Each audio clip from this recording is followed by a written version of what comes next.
அடுத்த உலகப் போர் ஆரம்பமாகிடுச்சா? பிரிட்டனுக்கு ஈரான் கொடுத்த பகீர் வார்னிங். அமெரிக்காவோட B-52 குண்டுவீச்சு விமானங்கள் இப்போ ஒரு பயங்கரமான வேலையை செஞ்சிருக்கு. இதனால மொத்த உலகமுமே இப்ப பதற்றத்துல இருக்கு.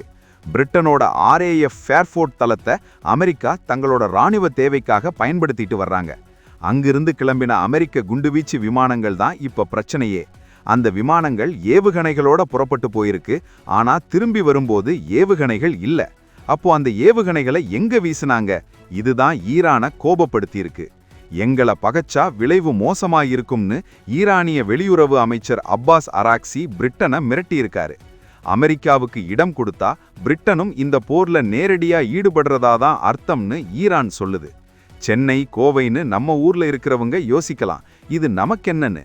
ஆனா ஈரான் இஸ்ரேல் போர் தீவிரமானா பெட்ரோல் விலையில இருந்து தங்கம் விலை வரைக்கும் எல்லாமே எகிரிடும்.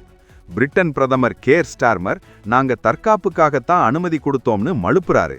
ஆனா நள்ளிரவு நேரத்துல ஜெருசலேம் மற்றும் தெஹ்ரான் நகரங்கள்ல பயங்கரமான வெடிச்சத்தங்கள் கேட்டுக்கிட்டே இருக்கு.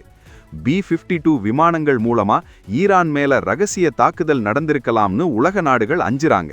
இது ஒருவேளை 3ஆம் உலகப் போரோட ஆரம்பமா கூட இருக்கலாம். ஐரோப்பிய நாடுகளும் ஈரானும் நேருக்கு நேர் மோதிக்கிறது உலக பொருளாதாரத்தையே புரட்டி போட போகுது. அடுத்த சில நாட்கள்ல ஈரான் எடுக்க போற முடிவுதான் உலகத்தின் தலைவிதியை தீர்மானிக்கும். நீங்க என்ன நினைக்கிறீங்க? பிரிட்டன் செய்யறது சரியா இல்ல ஈரான் சொல்றது நியாயமா? கமெண்ட்ல சொல்லுங்க. இந்த முக்கியமான தகவலை உங்க நண்பர்களுக்கும் ஷேர் பண்ணுங்க. மறக்காம சப்ஸ்கிரைப் பண்ணுங்க.